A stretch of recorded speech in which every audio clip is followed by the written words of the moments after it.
যাচ্ছে। তো শুভেন্দুবাবু যে জিনিসটা করছে সেটা অত্যাধিক নোংরামি। এবং আমি বারবার বলবো, শুভেন্দুবাবু যদি মনে করেন যে এই বিভেদের রাজনীতি করে আপনি বাংলায় 2টো আসন বেশি পাবেন, যেভাবে যতবার বিভেদের রাজনীতি করেছেন ততবার মুখ থুবড়ে পড়েছেন, পরবর্তীতেও মুখ থুবড়েই পড়বেন, এটা খুব স্পষ্ট, মাথায় গেঁথে নিন। এর থেকে বেশি আর কিছু বলার নেই।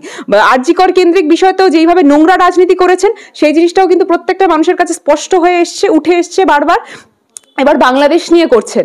যদি সত্যি আপনাদের লড়াইয়ের ইচ্ছা ছিল, এই বাংলার বুকে দাঁড়িয়ে আপনি যেই কথাগুলো বলছেন সেই কথাগুলো বলুন না, যে আপনারা সেন্ট্রালি সেই কথাগুলো বলার ধক রাখছেন না কেন, কেন ক্ষমতা দেখাতে পারছেন? অধিকারী শুধুমাত্র ওই বাংলায় বসে একটু হিন্দুদেরকে উত্তপ্ত করব, একটু এই জিনিসটা বলবো যে জিনিসটাতে বিভেদ সৃষ্টি হবে, একটু এই জিনিসটা বলবো যেটাতে আমার ভোট ব্যাংকটা একটু বাড়বে। আরজিকর কেন্দ্রিক বিষয়ে আমরা সেই জিনিসটা বারবার দেখেছি শুভেন্দু অধিকারীকে বলবো যে এই নোংরা রাজনীতিটা এবার না হয় একটু বন্ধ করুন, যেই জিনিসটা সত্যি প্রয়োজন সেই জিনিসটা করুন। বারবার এই হিন্দুদের পাশে দাঁড়াচ্ছি হিন্দু হিসাবে, হিন্দু সুরক্ষা বা এই যে গোটা কথাগুলো আপনি বলছেন, মানুষ হিসাবে মানুষকে সুরক্ষা করুন না, সেটা তো সর্বপ্রথম প্রয়োজনীয়তা, সর্বপ্রথম কর্তব্য আমাদের মানুষ হিসাবে। সেই জিনিসটা করতে আপনারা অক্ষম। আপনারা কি করে সনাতনীদেরকে ভালো রাখবেন? বাংলাদেশের সংখ্যালঘুদের অত্যাচার এবং সেই অত্যাচারের বিরুদ্ধে আবার শুভেন্দু অধিকারীর নেতৃত্বে সনাতন হিন্দুদের সভা হলো রানী রাসমণি অ্যাভিনিউতে কলকাতায়। এবং সেখানে আমরা শুভেন্দু অধিকারীকে প্রথমেই বিভিন্ন কথা যে বলতে শুনলাম, তার মধ্যে অন্যতম কথা, আগামী 6ই ডিসেম্বর তিনি অন্য একটা দিবস, সৌর্য দিবস পালনের ডাক দিলেন সমস্ত ভারতবাসীকে, কারণ তার উদ্দেশ্য সনাতনী হিন্দুদেরকে বাঁচানো। সঙ্গে রয়েছেন তৃণমূল নেত্রী, কথা বলবো তার সঙ্গে। কি বলবেন দিদি? আমার সর্বপ্রথম কিছু বলার নেই, কারণ যতবারই শুভেন্দু অধিকারীকে দেখলাম ততবারই একটা জিনিস আমাদের প্রত্যেকের কাছেই স্পষ্ট, সেটা হচ্ছে বারবার উনি বিভেদ লাগানোর চেষ্টা করেছেন। এবং সেই কারণেই আজকে রানী রাসমণি এভিনিউতে যেই সভাটা দেখছিলাম, ঠিক তার কিছুক্ষণ আগে, অর্থাৎ 5টা থেকে সম্ভবত সভাটা ছিল, 2:30 নাগাদ আমি জায়গাটা ক্রস করছিলাম, জানেন তো। বিভিন্ন জায়গাটা পতাকা দিয়ে ভরেছে তো বটেই, সেটা ঠিক আছে, সেটা নিয়ে কোনো প্রশ্ন নেই, কিন্তু দেখছিলাম যে 2টো থেকেই ওখানে কীর্তন চলছে এবং স্টেজে বেশ নাচানাচি হচ্ছিল। আমি ঠিক বুঝে উঠতে পারছিলাম যে কী কারণে সেই নাচানাচিটা হচ্ছে, কারণ যেই প্রতিবাদের জন্য ওরা তো সভাটা করছে, এই বক্তব্যটা তো ছিল প্রত্যেকের, ওখানে স্টেজে দাঁড়িয়ে নাচানাচি, গান, কীর্তনের তো কোনো কথা আসে না। আসে কি? সিলেবাসের বাইরে, তো আউট অফ সিলেবাস, তাই তো। তো শুভেন্দু অধিকারী বারবার, আমি যখন বাংলাদেশ কেন্দ্রিক বিষয়টাও শুনছি না, বারবার একটা জিনিসই বুঝতে পারছি যে উনি কিভাবে বাংলার বুকেও একটা অশান্তি লাগানোর চেষ্টা প্রচণ্ডভাবে করে চলেছেন। ত্রিপুরাতেও আমরা সেই জিনিসটা দেখছি এবং বিভিন্ন জায়গায়। এটা তো অশান্তি দিয়ে তো কোনো সমাধান হবে না। আমরা প্রত্যেকেই কণ্ঠ তুলছি যে এই জিনিসটা বাংলাদেশে হয়েছে সেটা সত্যি নিন্দনীয়, সেটার বিরুদ্ধে আমাদের প্রত্যেকেই কিন্তু গলা চালাতে হবে। কিন্তু কিভাবে? এটার গোটা বিষয়ের তো দায়িত্ব ভার আমাদের হাতে নয়, মানে অর্থাৎ বাংলার হাতে কি আছে সেই জিনিসটা তো নয়, শুভেন্দু অধিকারীর হাতে আছে কি? নয় তো। কিন্তু হ্যাঁ, উনি সেই জিনিসটা রিকোয়েস্ট করতে পারেন ওনাদের সুপ্রিমের কাছে, অর্থাৎ সেন্ট্রালি যারা গোটা বিষয়টা দেখছে ওনাদের কাছে, কিন্তু ওনারা কিন্তু সেই জিনিসটা করছে না, জানেন তো। ওনারা কি করছে, গোটা বিষয়টা এমনভাবে ঘোরানোর চেষ্টা করছে যে এরকম বিভিন্ন জায়গায় হিন্দু কেন্দ্রিক সভা হবে, তারা একটু মুসলিমদেরকে একটু অসুবিধা করবে, বা বিভিন্ন জায়গায় ধর্মকেন্দ্রিক জিনিসটাকে বারবার আনার চেষ্টা হচ্ছে, এবং এই জিনিসটাই ক্রমাগতভাবে ওরা করে চলেছে। এই জিনিসটা করে চললে কোনোদিনই শান্তি আসবে না। আমাদের মূল উদ্দেশ্যটা তো শান্তির, তো সেইখানে দাঁড়িয়ে ওরা যে জিনিসটা করছে সেটা কিন্তু অশান্তির দিকে আরেকটু ঠেলে নিয়ে যাচ্ছে, এবং সেই জিনিসটাকে আমি ধিক্কার জানানো ছাড়া আর কিছুই বলার নেই, জানো তো। কিন্তু এই যে সৌর্য দিবস পালনের ডাক, বারবার প্রশ্ন উঠেছে, অনেক জায়গায় সমালোচনা আমরা দেখছি যে সৌর্য দিবস পালন করে আদৌ কি যে লাভটা চাইছে সংখ্যালঘু হিন্দুদেরকে বাঁচানো, সেটার কোনো লাভ হবে? কোনো লাভ হবে না। এটা তো শুধুমাত্র দেখানোর জন্য, মানে একটা ওভারঅল একটা ঢাকনি, একটা উপরের একটা যেই প্রভাব, মাস্ক, ঠিক আছে। এই সৌর্য দিবসের যেই গোটা উদ্দেশ্যটা উনি বলেছেন বা চেষ্টা করেছেন যে সবার মধ্যে জিনিসটা একটু মাথায় গেঁথে দেওয়ার চেষ্টা করা, আমার যতটা মনে পড়ছে সৌর্য দিবস বাবরি মসজিদের সময় সম্ভবত এই ডাকটা দেওয়া হয়েছিল। এবং তার পরবর্তীতে আমি জাস্ট একটা নিয়মের কথা বলে দিই, সেই একটা act, article act, the places of worship act 1991, ঠিক সেই সময়ে কিন্তু এসেছিল, জানো তো। কিন্তু তার পরবর্তীতে আমরা কি দেখেছি, আজকে যখন আমরা বিভিন্ন ওয়ার্ডিক দেখছি বিভিন্ন কোর্টের দ্বারা, সেটাও কিন্তু আমরা দেখছি যে মসজিদের মধ্যে মন্দির আছে, বা মন্দিরের মধ্যে এই আছে, বা গির্জার মধ্যে এই আছে, বা এরকম বিভিন্ন কেন্দ্রিক ইস্যু নিয়ে একটা বারবার একটা বিভেদ লাগানোর চেষ্টা হচ্ছে। তাহলে তো ওই একটার কোনো প্রয়োজনীয়তাই নেই, ওই একটাকে তো ভেঙে গুড়িয়ে দেওয়া হচ্ছে। দি প্লেসেস অফ ওয়ার্শিপ অ্যাক্ট আদৌ কি বলে সেই জিনিসটার ব্যাপারে কি কেউই নলেজ নয়। সেই জিনিসটা, সেটা কেন আনা হয়েছিল, যাতে এই বিভেদটা না হয়। আমার যতটা মনে পড়ছে যে প্লেসেস অফ ওয়ার্শিপ অ্যাক্ট 1991 এটা স্পষ্ট করে দেওয়া হয়েছিল যে 1947 সালে যেদিন আমাদের স্বাধীনতা দিবস পালন হয় তার পরবর্তীতে অর্থাৎ সেই দিন থেকে যে কটা মন্দির যেইভাবে পূজিত হয়ে এসছে, যে কটা মসজিদ যেইভাবে পূজিত হয়ে এসছে, অর্থাৎ প্রত্যেকটা রিলিজিয়াস প্লেসেস যেইভাবে যেই ফর্মে আমরা দেখে এসেছি সেই জিনিসটাই কন্টিনিউ হবে, কিন্তু বারবার সেই জায়গাটা একটা আঘাত পড়ছে। এবং তার পরবর্তীতেই যখন এই শুভেন্দুবাবুকে বিভিন্ন ভাবে আমি দেখছি যে বাংলাদেশ কেন্দ্রিক বিষয় যেইটা প্রয়োজন সেই কেন্দ্রিক বিষয়ে কোনো কাজ না করে শুধুমাত্র বাংলার কিছু মানুষকে একটু উত্তপ্ত করার চেষ্টা, অর্থাৎ হিন্দুদের মধ্যে আরেকটু হিন্দু বাঁচাতে হবে, এই প্রচেষ্টা, এই জিনিসটা ঢুকিয়ে দেওয়ার পূর্ণ চেষ্টা বারবার হচ্ছে। আমরা তো প্রত্যেকটা মানুষের পাশে আছি, আমরা হিন্দুরা হিন্দুদের যেমন পাশে আছি, আমরা কিন্তু মানুষ হিসাবে মানুষের পাশে আছি, জানো তো। তাহলে এই বিভেদটা বারবার সৃষ্টি করার চেষ্টা কেন হচ্ছে? যেখানে শুভেন্দু অধিকারী সর্বপ্রথম যে কর্তব্যটা করা উচিত, যেটা সেন্ট্রালকে বারবার আবেদন করা উচিত, যে শান্তি সুরক্ষা কমিটি, যেটা যেই একটা যে গোটা বিষয়টা পাঠানোর একটা বারবার কথা মুখ্যমন্ত্রীও বলছেন যে এটা তো আমাদের হাতে নেই, এই জিনিসটা ওদেরকেই দায়িত্বটা নিতে হবে, সেই জিনিসটার ক্ষেত্রে কিন্তু আমরা কিছু দেখলাম না ওদেরকে অ্যাক্টিভ ওয়ার্ক করতে, তাই না? তো গোটা বিষয়টাই বোঝা যাচ্ছে যে ত্রিপুরা থেকে শুরু করে বাংলায় বারবার একটা বিভেদে সৃষ্টি করে যাতে 26-এ ওদের মূল উদ্দেশ্যটা 26, মূল উদ্দেশ্যটা কিন্তু বাংলাদেশ নয়, ওদের মূল উদ্দেশ্যটা কিন্তু হিন্দু বাঁচানো নয়, মূল উদ্দেশ্যটা কিন্তু সবাই ভালো থাকুক সেটা নয়, বারবার একটা ডিভাইড অ্যান্ড রুল করা, বারবার একটা বিভেদ সৃষ্টি করা, বারবার বাংলাকে একটু অসন্তুষ্ট করে তোলা। ইউনূস সরকার বারবার যেটাকে নিয়ে প্রশ্ন, যে সরকারকে নিয়ে প্রশ্ন উঠছে, অন্তর্বর্তী সরকার বাংলাদেশের, সেই ইউনূস সরকারকে শুভেন্দু অধিকারী বলছেন তালিবান, এবং তার সঙ্গে আরো একটি কথা বলেছেন যে বাংলাদেশে যাহা ইউনূস, এই দেশে তাহাই মমতা। কি বলবেন? উনি প্রথমত ইউনূসের ব্যাপারে আমি কোনো বক্তব্য রাখতে পারবো না, কারণ আমি বাংলাদেশে নই সর্বপ্রথম, কিন্তু দ্বিতীয়ত আমি তো বাংলায় আছি। মমতা বন্দ্যোপাধ্যায় বাংলার মানুষের জন্য কি কি করেছে সেই জিনিসটা আলাদা করে শুভেন্দু অধিকারীর মুখ থেকে আমাদের কাউকেই জানতে হবে না, সর্বপ্রথম বিষয়। এবং দ্বিতীয়ত যখনই উনি বারবার একটা কথা বলছেন, আমি একটা ভিডিও দেখছিলাম, জাস্ট গতকালই দেখছিলাম, সেখানে বাংলাদেশের কিছু এক্সট্রিমিস্ট, আমি সেই জিনিসটাই বলবো, বা যদি টেররিস্ট বলি সেটাও আশা করছি খুব ভুল হবে না, জানো তো, কারণ তারা তো এই ডিভাইড অ্যান্ড রুল বা একটা ধর্মকে পিষে দেওয়ার চেষ্টা, এই জিনিসটাই তো তাদের মধ্যে হচ্ছে, বা কিছু মানুষকে পিষে দেওয়ার চেষ্টা, যদি আমি স্পষ্ট ভাষায় বলি, যেই মানুষগুলো করছে বাংলাদেশের বুকে দাঁড়িয়ে, তাদের একটা ভিডিও ভীষণ ভাইরাল হয়েছে। একটা বিশেষ ব্যক্তি মমতা বন্দ্যোপাধ্যায়ের নাম উল্লেখ করে এই জিনিসটা বলছিলেন, মমতা বন্দ্যোপাধ্যায়ের নামের সাথে একটা কটু কথা, একটা কটু উক্তি উনি করে বললেন, এই জিনিসগুলোকে কিন্তু আমাদের বন্ধ করতে হবে, এনাদেরকে কিন্তু আমাদেরকে দূরে সরিয়ে রাখতে হবে। একটা জিনিস আমরা স্পষ্ট বুঝে গেছি, এই মৌলবাদী যারা, অর্থাৎ যারা বারবার কোনো না কোনো অশান্তি লাগানোর চেষ্টা করে, তাদের যদি সর্বপ্রথম যদি কাউকে তারা ভয় পায় না, সেটা কিন্তু মমতা বন্দ্যোপাধ্যায়, সেটা বাংলায় হোক, সেটা বাংলাদেশে হোক, সব জায়গায় কিন্তু এই জিনিসটা হচ্ছে। এবং এটা আলাদা করে আমাদেরকে শুভেন্দু অধিকারীর থেকে জানতে হবে না। শুভেন্দু অধিকারী শুধুমাত্র ওই বাংলায় বসে একটু হিন্দুদেরকে উত্তপ্ত করব, একটু এই জিনিসটা বলবো যে জিনিসটাতে বিভেদ সৃষ্টি হবে, একটু এই জিনিসটা বলবো যেটাতে আমার ভোট ব্যাংকটা একটু বাড়বে, আরজিকর কেন্দ্রিক বিষয়ে আমরা সেই জিনিসটা বারবার দেখেছি শুভেন্দু অধিকারীকে করতে।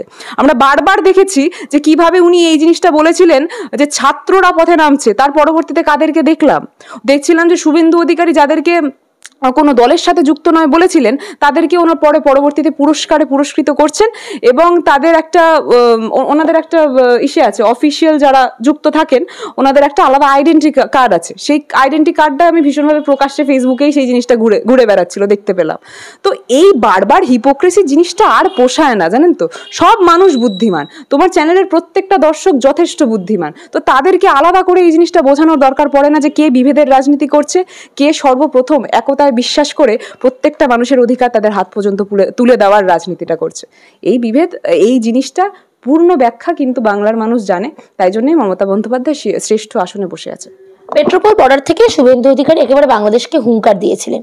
তিনি বলেছিলেন যে আমরা পেঁয়াজ এবং ডিম এরকম বিভিন্ন যেগুলো আমরা রপ্তানি করি সেগুলো আমরা বন্ধ করে দেব। আবারও আজ সেই রকম একটা ঘটনা আমরা শুনতে পেলাম যে তিনি বলছেন যে একদিন পেট্রোপোল বর্ডার বন্ধ রেখেছিলাম, তাতেই পেঁয়াজ পচে গেছে, আমরা বন্ধ করে দেব। আরো একটা কথা বললেন, ভারতবর্ষের জন্যই বাংলাদেশ গঠিত হয়েছে। বারবার এইভাবে প্রসঙ্গ তুলে যে বাংলাদেশিদের দিকে আক্রমণ তিনি করছেন, তাতে বাংলাদেশিরাও কিন্তু অত্যন্ত ক্ষুব্ধ ভারতের জনতার প্রতি। কি বলবেন? একটা জিনিস বলতে পারি, যদি উনি যখন এই বক্তব্যগুলো রাখছেন, সর্বপ্রথম এই বক্তব্যটা একটু বোধহয় ওনার প্রধানমন্ত্রী, অর্থাৎ যেনার নেতৃত্বে উনি কাজটা করছেন, বিরোধী নেতা হিসাবে বাংলায় মুখটা ওনার উঠে এসছে, ওনাকেই হয়তো উনি বলতে পারছেন না।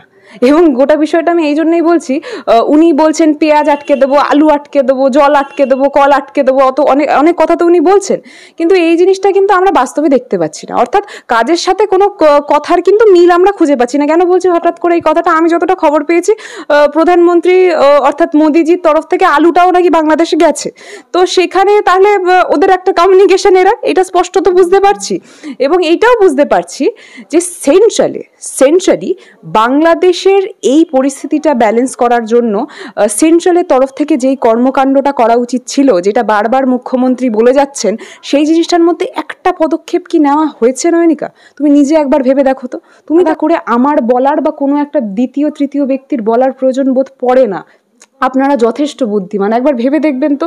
শুভেন্দু অধিকারী বারবার যেই জিনিসটা বলেন বা বাংলায় একটা জিনিস বলেন, যখন আমরা সেন্ট্রালি দেখি সেই জিনিসটার সাথে কোনো মিল খুঁজে পাই না, তখন কি এই প্রশ্নটা ওদের দিকে বারবার উঠে আসে না যে ওরা কি রাজনীতিটা করছে? সেই চিত্রটা কি অত্যাধিক স্পষ্ট হয়ে ওঠে না আমাদের প্রত্যেকের কাছে? তো শুভেন্দুবাবু যে জিনিসটা করছে সেটা অত্যাধিক নোংরামি। এবং আমি বারবার বলবো, শুভেন্দুবাবু যদি মনে করেন যে এই বিভেদের রাজনীতি করে আপনি বাংলায় 2টো আসন বেশি পাবেন, যেভাবে যতবার বিভেদের রাজনীতি করেছেন ততবার মুখ থুবড়ে পড়েছেন, পরবর্তীতেও মুখ থুবড়েই পড়বেন, এটা খুব স্পষ্ট, মাথায় গেঁথে নিন। এর থেকে বেশি আর কিছু বলার নেই। আরজিকর কেন্দ্রিক বিষয়তেও যেইভাবে নোংরা রাজনীতি করেছেন, সেই জিনিসটাও কিন্তু প্রত্যেকটা মানুষের কাছে স্পষ্ট হয়ে এসছে, উঠে এসছে বারবার। এবার বাংলাদেশ নিয়ে করছেন। যদি সত্যি আপনাদের লড়াইয়ের ইচ্ছা ছিল, এই বাংলার বুকে দাঁড়িয়ে আপনি যেই কথাগুলো বলছেন সেই কথাগুলো বলুন না, যে আপনারা সেন্ট্রালি সেই কথাগুলো বলার ধক রাখছেন না কেন, কেন ক্ষমতা দেখাতে পারছেন না? শুধুমাত্র বাংলায় 2টো বক্তব্য রাখবো, বাংলার জনগণকে উত্তপ্ত করবো, সেই জিনিসটা করে কিছু হবে না। সত্যি তো যে বিষয়টা বাংলাদেশে হচ্ছে সেটা তো বিরোধিতা আমরা প্রত্যেকে করছি। আমরা তো চাই না যে সেই জায়গাটা একটু ভালো হয়ে উঠুক, আমরা প্রত্যেকে চাই যে একটা সুস্থ পরিবেশ সেই জায়গাটাও গড়ে উঠুক। ইউনূসের নেতৃত্বে বা যে গোটা বিষয়টা সেখানে হচ্ছে, অ্যাডভোকেটকে মেরে দেওয়া হলো, ওনার মাথা ফাটিয়ে দেওয়া হলো, এই জিনিসটা তো কোনোদিনই সমর্থনযোগ্য নয়। কিন্তু সবকিছু নিয়ে যেইভাবে রাজনীতিকরণ করে নোংরা দিকে ঘুরিয়ে দেওয়ার চেষ্টা করা হচ্ছে, এটাতে সমাধানটা কি নয়নিকা? এটাতে সমাধানটা কি? এটা তুমি নিজেও দেখেছো আরজিকর কেন্দ্রিক গোটা বিষয় কিভাবে জাস্টিস ফর তিলোত্তমা থেকে ঘুরিয়ে নিয়ে গেল ওরা জাস্টিস ফর সঞ্জয় রায়ের দিকে। আমরা প্রত্যেকে এই জিনিসটার সাক্ষী। আজকে কি হয়েছে? তিলোত্তমা জাস্টিস পেল কি? ওরা তো এত কিছু করলো, এবং শুধুমাত্র গোটা বিষয়টাই যে লোক দেখানি ছিল, গোটা বিষয়টাই শুধুমাত্র পদের ছিল, পদের লোভে ছিল, শুধুমাত্র গদির লোভে ছিল, সেই জিনিসটা আজকের প্রত্যেকটা সাধারণ মানুষের কাছে স্পষ্ট হয়ে দাঁড়িয়েছে। সমান জিনিস ওরা বাংলাদেশের ক্ষেত্রেও করছে। বারবার সংবাদ মাধ্যমের উপর প্রশ্ন উঠছে, ভারতীয় সংবাদ মাধ্যম অতিরঞ্জিত করে বাংলাদেশের বেশ কিছু ঘটনাকে দেখানো হচ্ছে। কিছু সংবাদ মাধ্যম আছে একেবারে প্রোপাগান্ডা ওয়াইজ তাদের মিডিয়াকে বা তাদের প্রত্যেকটা জিনিসকে রিপ্রেজেন্ট করছে, তাদেরকে একদম প্রভাবিত করছে।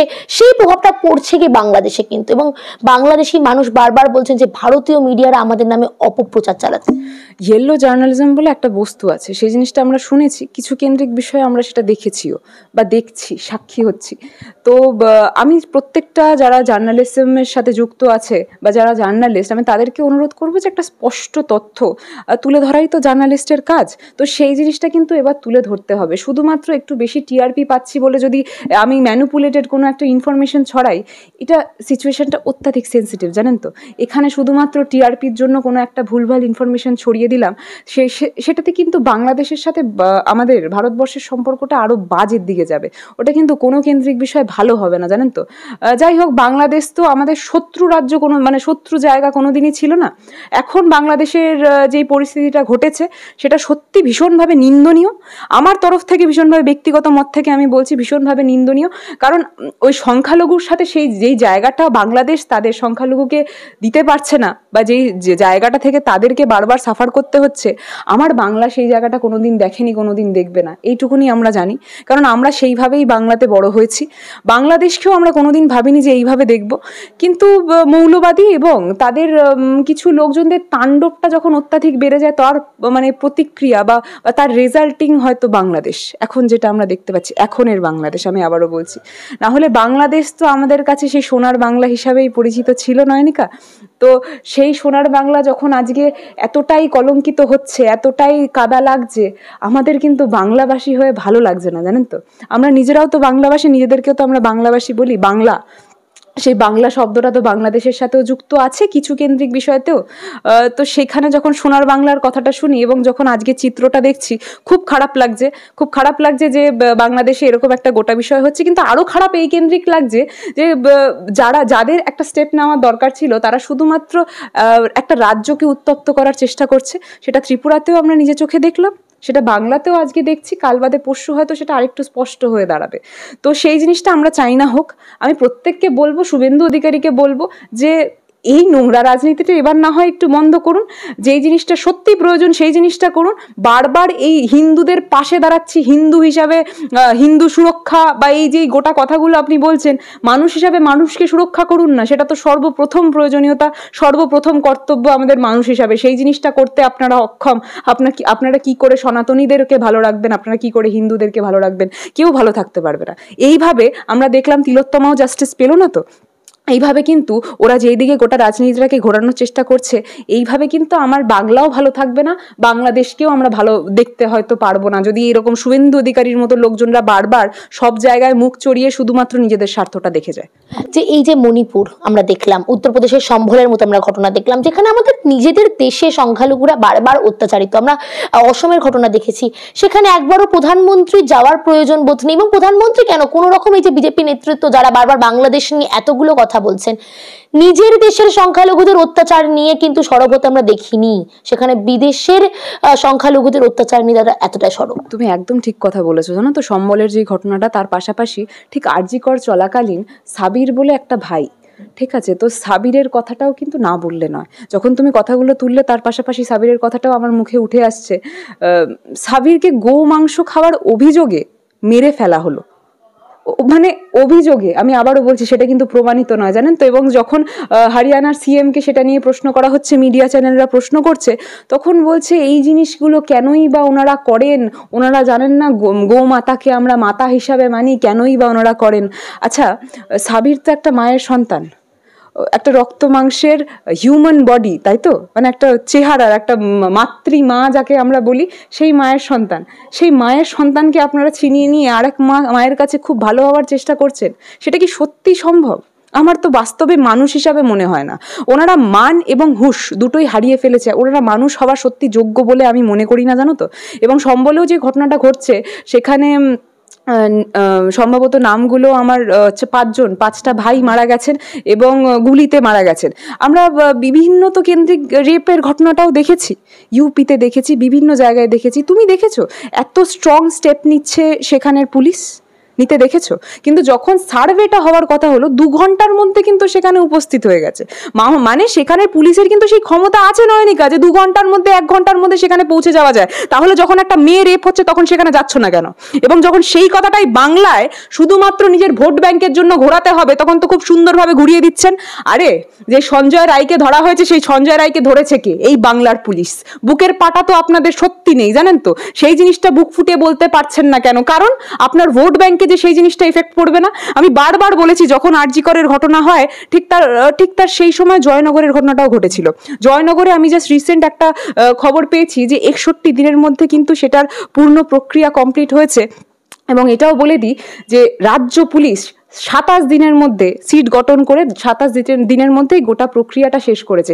এই ক্ষমতা তো ইউপিতে দেখলাম না, এই ক্ষমতা তো বিভিন্ন জায়গা যখন এরকম নোংরা ঘটনা ঘটে নয়নিকা দেখতে পেলাম না। তাহলে এরা কিভাবে মুখ তুলে আমাদের সামনে আসে বলো তো? আমার সত্যি বাস্তবে এই প্রশ্নটা করতে ইচ্ছা করে, যদি কখনো শুভেন্দু অধিকারীকে বা ওনার দলের যে কোনো নেতাকে সামনে পাই না, এই প্রশ্নটা আমি বাস্তবে করবো, জানো তো। আমার সত্যি খারাপ লাগে যে প্রত্যেকটা জিনিস নিয়ে, যখন নন্দীগ্রামে একটা মহিলাকে উলঙ্গ করে রাস্তায় দৌড় করানো হয়েছিল, তখন শুভেন্দু অধিকারী তো আসেনি। তখন তো ওনার মনে হয়নি যে না, আমি সেখানের এমএলএ, শুভেন্দু অধিকারী ওখানের এমএলএ, শুধুমাত্র এমএলএ নয়, উনি বিরোধী নেতা, পশ্চিমবঙ্গের বিরোধী নেতা বাংলার। তো সেখানে দাঁড়িয়ে ওনার কর্তব্য, মানে কাজটা কি ছিল? কিছুই